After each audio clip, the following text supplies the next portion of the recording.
As of today, there are over 70 true crime documentaries on Netflix alone. This doesn't even include HBO Max, Hulu, or Amazon Prime Video, or any other streaming service that you might watch them on. In this speech, I will argue that creating documentaries about criminals does not glorify them because they merely state the facts, they don't advocate for the crimes being committed or the criminals that commit them, and thirdly, they only truly present horrible things that these criminals did. First, I'll talk about different documentaries and films and also the facts that they show in them and that they cover. Then, I will talk about how they warn against acting in such violent ways or even possibly becoming such a terrible criminal yourself. And lastly, I'll show how films and documentaries truly portray these criminals as very bad people, people that you would not want to even glorify. First, let's take a look at some examples of true crime films and documentaries and what they actually cover or talk about in them. This brings us to my first point. Films and documentaries about criminals only state the facts.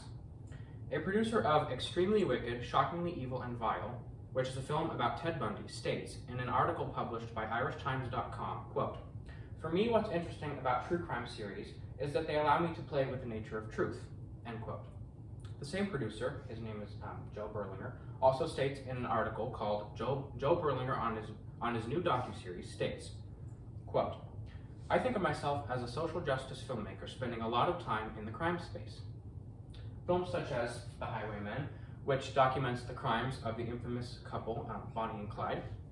A film called Zodiac, which documents the murders of the unknown person nicknamed the Zodiac Killer.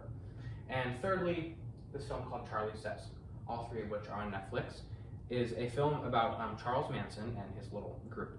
These all follow strict timelines and focus only on specific facts, which tend to have a pretty negative bias against the criminals.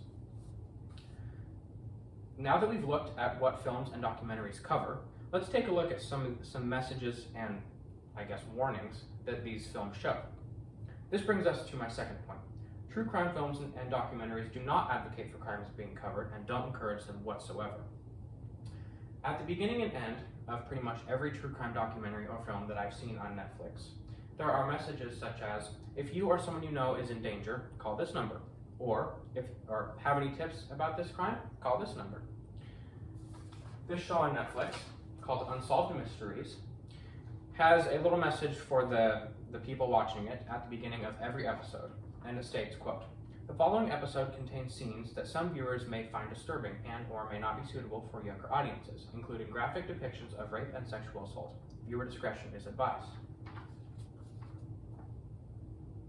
Author of an article titled 2020 Redefine True Crime for the Better writes, quote, "With every interview from Jeff Epstein's survivors, the docuseries painted a more deplorable picture of a man with too much power and too much money. By showing us these crime scenes, whether it be pictures or camera footage or security footage, they paint a very vivid picture of criminals, further strengthening our strong dislike for them or even hatred. After going over ways true crime films and documentaries don't advocate for crimes, let's take a look at some examples of these films actually truly portraying them as monsters. This brings us to my third point. True crime documentaries and films often take a very biased stance against criminals, the exact opposite of truly glorifying them. Films like My Friend Dahmer, which is a film that focuses on the life of Jeffrey Dahmer, heavily focus on how people like him became so monstrous. A senior writer for the Boston Globe, her name is Abby Matheson, says in an article she wrote, quote, "When listeners reach the end of a true crime podcast or series, they hope that an unsolved cold case sees resolution. In Australia, that actually happened," end quote. For so long, this murderer that the podcast covered lived a free life, even after all he had done.